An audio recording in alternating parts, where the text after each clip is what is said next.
बिस्मिल्लाहिर्रहमानिर्रहीम। अस्सलाम वालेकुम नाज़रीन, आप देख रहे हैं प्रोग्राम अंदर की बात फयाज राजा के साथ और आप देखते हैं मुझे मेरे यूट्यूब चैनल और फेसबुक पेज के ऊपर। दोस्तों, एक बात मैं अक्सर किया करता हूं कि शरीफ खानदान ने, जिसे मैं ज़ाती तौर पर भी शरीफ माफिया कहता भी हूं और समझता भी हूं, और जिसको पनामा केस के अंदर जो है वो मुअज़्ज़िज़ जज साहिबान की जानिब से भी जो है वो माफिया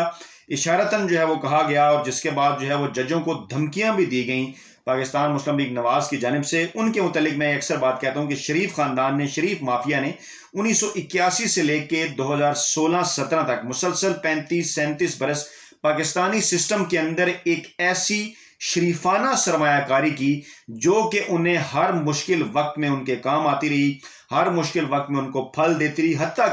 हत्ता के मैं ये रिपीट करता हूं, हत्ता के 1999 का जो मार्शल लॉ था, जनरल मुशर्रफ की जब हुकूमत थी, जब नवाज शरीफ को हटाया गया, उसके बाद भी नवाज शरीफ फैमिली के जो इंटरेस्ट थे उसको सेफ गार्ड करने के लिए लोग पाकिस्तान के मुख्तलिफ क्वार्टर्स के अंदर जो है वो मौजूद थे। और बाद में ये बात साबित भी हुई कि ना सिर्फ शरीफ खानदान के कई कारोबार जो हैं उनको सेव किया गया, उनको आगे बढ़ाया गया, बल्कि इसके साथ साथ दीगर जो तमाम तर सियासी फवायद थे वो उन्हें हासिल हुए। बल्कि उस वक्त भी वो एक सजा याफ्ता मुजरिम होने के बावजूद जो है वो मुल्क से बाहर चले गए, ये हमारी तारीख है। और अब भी वो एक सजा याफ्ता मुजरिम होने के बावजूद मुल्क से बाहर हैं। इसके अगेंस्ट अगर किसी और पॉलिटिकल पार्टी या पाकिस्तान पीपल्स पार्टी के हवाले से जिक्र किया जाए, जिसकी तरफ वो इशारा करते भी रहते हैं, तो उन्हें शायद इस किस्म का पाकिस्तानी सिस्टम के अंदर मुख्तलिफ क्वार्टर्स की तरफ से कोई ऐसा रिलीफ जो है वो नहीं मिला। ताज़ा तरीन वाकया जिसके लिए मैंने तमहीद बांधी है, वो वाकया ये है कि राना सनाउल्लाह, जो कि सीनियर रहनुमा है पाकिस्तान मुस्लिम लीग नवाज के, उनकी जानिब से ब्यूरोक्रेसी को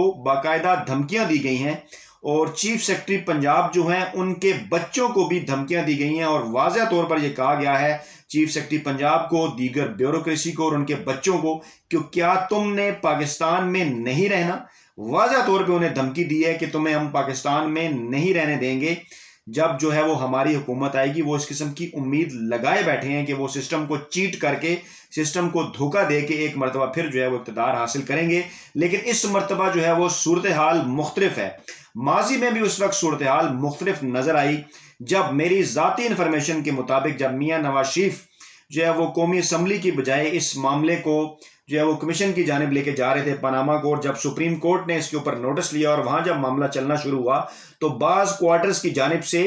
मियाँ नवाज शरीफ और शरीफ माफिया को बाकायदा ये यकीन दहानियां कराई गई थी कि कुछ नहीं होना। और आपको याद होगा कि ख्वाजा आसिफ ने असम्बली के अंदर भी कहा था कि लोग ये बात भूल जाएंगे, लेकिन इसके बावजूद जो है वो जो मौजूदा प्राइम मिनिस्टर है इमरान खान, उन्होंने जो है वो सारे मामले को मीडिया के अंदर भी और सड़कों के अंदर भी और अवाम के अंदर भी जिंदा रखा, और जिसके नतायज फिर जो है वो सब ने देखे कि किस तरह से सुप्रीम कोर्ट ऑफ पाकिस्तान में उन्होंने ये केस लड़ा, और उसके बाद फिर JIT बनी और वहां पर जो है वो चीजें साबित हुई, और उसके बाद फिर नवाज शरीफ को सजा हुई। लेकिन ये सारा मामला उस वक्त शरीफ फैमिली के हाथ से निकलता नजर आया जब इस जो है वो JIT के अंदर उन्होंने ये महसूस किया, उन्होंने ये देखा कि पाकिस्तान की जो सिक्योरिटी एजेंसीज हैं, ISI और जो दूसरी सिक्योरिटी एजेंसीज हैं, उनके नुमाइंदे भी जो हैं वो इस JIT के अंदर शामिल होंगे। तो उस वक्त उनके जो हैं वो गिले शिकवे शुरू हुए पाकिस्तानी इस्टेब्लिशमेंट के साथ। लेकिन इस्टेब्लिशमेंट ने उन्हें यह जवाब दिया कि वो सारे मामले के ऊपर जानिबदार नहीं बल्कि गैर जानिबदार हैं, और जो भी बात सुप्रीम कोर्ट ऑफ पाकिस्तान की जानिब से कही जाएगी उसके ऊपर जो है वो अमल करेंगे। और उसके बाद क्योंकि नवाज शरीफ को इस बात का अंदाजा था कि सिविल इदारे तो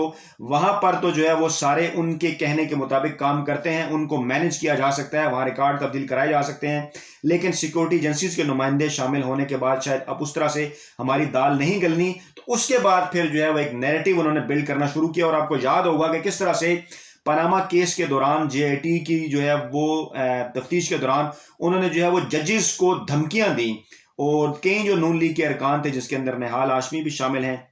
जिसके अंदर तलाल चौधरी भी शामिल हैं, जिसके अंदर दानियाल अजीज भी शामिल हैं, और बाकी भी उनके जो कई सीनियर रहनुमा हैं, वो बाकायदा आकर जजेस के खिलाफ जो है वो प्रेस कॉन्फ्रेंस करते थे, उन्हें धमकियां लगाते थे। और उस दौरान ये भी इस किस्म की खबरें भी आई कि मोटरवे के ऊपर जो है वो पीछे भी किए गए जजेस की गाड़ियों के, उन्हें धमकियां भी दी गई, दीगर जराये से भी उन तक रब्ते की कोशिश की गई। लेकिन इसके बावजूद जो है वो इदारों के अंदर बैठे लोग उनसे मैनेज ना हो सके, क्योंकि हालात बदल रहे थे और बड़ा प्रेशर था अवाम का। और पाकिस्तान तहरीक इंसाफ की जो क्यादत है वो अवाम की हमायत के साथ अवाम को सड़कों पर लाने के लिए तैयार थी। इस सारे मामले के ऊपर जो है वो नून लीग के हाथ से जब गेम निकली, तो उन्होंने फिर जजों को धमकियां देना शुरू कर दी। इस वक्त भी ताजा तरीन सूरत हाल यही है। जो इस वीडियो के अंदर मैं आपको बताने जा रहा हूं कि रायबंड का जो मामला है, जो जाती उम्रा का मामला है, जिसके ऊपर जो है वो पंजाब हुकूमत पुराने रिकॉर्ड के मुताबिक जो है वो कुछ कार्रवाई करना चाह रही है, लेकिन नून लीग ने कुछ इस तरह से पोर्ट्रे किया, हालांकि वो 100 कनाल के लगभग की कोई जमीन का एक मामला है जिसकी ट्रांसफर का इशू है, जिसके मतलब यह कहा गया है कि वो सरकारी जमीन के ऊपर कब्जा किया गया और बाकी जो वहां पे जो है वो 1500 कनाल से भी ज्यादा की राजी है, उसके ऊपर जो है वो अभी मामला चल रहा है। देखा यह जा रहा है कि कैसे जो है ये जमीन सरकारी रिकॉर्ड के मुताबिक जो कि सरकारी जमीन थी वो कैसे जो है वो उस तरफ जो है वो दूसरी जानिब जो है वो ट्रांसफर हुई। लेकिन इस सारे मामले को लेकर नवाज शरीफ की जो जमात है, जो नवाज लीग है, उन्होंने शोर शुरू कर दिया। कल रात ये भी एक ड्रामा जो है उन्होंने क्रिएट किए रखा और उन्होंने ये मीडिया के ऊपर सनसनी फैलाने की कोशिश की कि शायद हुकूमत पंजाब जो है वो कोई ऑपरेशन करना चाहती है और वो घर गिराना चाहती है। फिर उन्होंने शहजाद अकबर साहब के हवाले से भी जिक्र किया। आज जो है वो राना सनाउल्लाह जब सामने आए, जब उन्होंने प्रेस कॉन्फ्रेंस की, तो उन्होंने ये कहा कि वो भरपूर मजामत करेंगे और ऐसा कोई अमल जो है वो बर्दाश्त नहीं किया जाएगा। उन्होंने ये कहा कि कहीं आप शहजाद अकबर ये ना कह दें कि सन 47 के रेवेन्यू रिकॉर्ड में पाकिस्तान का नाम नहीं है। उन्होंने एक अजीब गरीब ये बात की और एक उन्होंने ये भी इशारा किया कि बनी गाला की जमीन जो है वो रेगुलाइज अगर हो सकती है 15 लाख में, तो नवाज शरीफ को भी नोटिस भेज देते, वो 30 लाख में रेगुलाइज करा लेते। यानी उन्होंने इन दो मामलों को जोड़ने की कोशिश की, हालांकि दो मामले मुख्तलिफ हैं, और दूसरी तरफ उन्होंने इस बात को मान भी लिया कि अगर ये गैर कानूनी है तो उसको रेगुलाइज किया जा सकता था। इसके साथ साथ जब बाकायदा तौर पर उन्होंने जो है वो धमकियां दी ब्यूरोक्रेसी को और चीफ सेक्रेटरी पंजाब को, और उन्होंने कहा क्योंकि इस वक्त ब्यूरोक्रेसी जो है वो हमारी मालूमात के मुताबिक, हमारे जराये के मुताबिक पहले साल के अंदर तो वो पाकिस्तान तरीके इंसाफ को संजीदा नहीं ले रही थी, उनके ऊपर असरात थे और मुस्लिम लीग नवाज और दीगर क्वार्टर्स की जानिब से भी उनको बार बार ये पैगामात भेजे जा रहे थे, बार बार ये इशारे किए जा रहे थे कि पाकिस्तान तरीके इंसाफ की जो हुकूमत है वो एक साल भी नहीं चलने वाली। इसलिए ब्यूरोक्रेसी जो है वो पाकिस्तान तरीके इंसाफ को, इमरान खान को और उस्मान बुज़दार ज़िला पंजाब को शायद उस तरह से सीरियस नहीं ले रही थी और उनके अहकामात के ऊपर उस तरह से मुकम्मल अमल दरामद नहीं हो रहा था। लेकिन अब जो है वो उस्मान बुज़दार ज़िला पंजाब की बिल और प्राइम मिनिस्टर इमरान खान की बिल को देखते हुए, जो कि पूरे पंजाब में कार्रवाइयां जो हैं वो जारी हैं सरकारी जमीनों को वागजार कराने के हवाले से, इन्हीं वीडियोस के अंदर हम आपको कह चुके हैं कि अरबों रुपए बता चुके हैं आपको कि अरबों रुपए की जो जमीन है वो वागजार कराई गई है। और ये भी वही मामला है। इस सारे मामले में जब 1979 का रिकॉर्ड सामने लाया गया तो उसमें यह पता चला कि कहीं ना कहीं कोई हेर फेर जो है वो जरूर मौजूद है। कल इस हवाले से मैंने एक तफसीली वीडियो भी जो है वो आपकी खिदमत में पेश की थी, जिसके बाद ये रद्द अमल जो है वो आना शुरू किया गया और कहा गया, और ये राना सनाउल्लाह ने यह कहा कि शरीफ खानदान की अराजी की रजिस्ट्री को तोड़ा गया।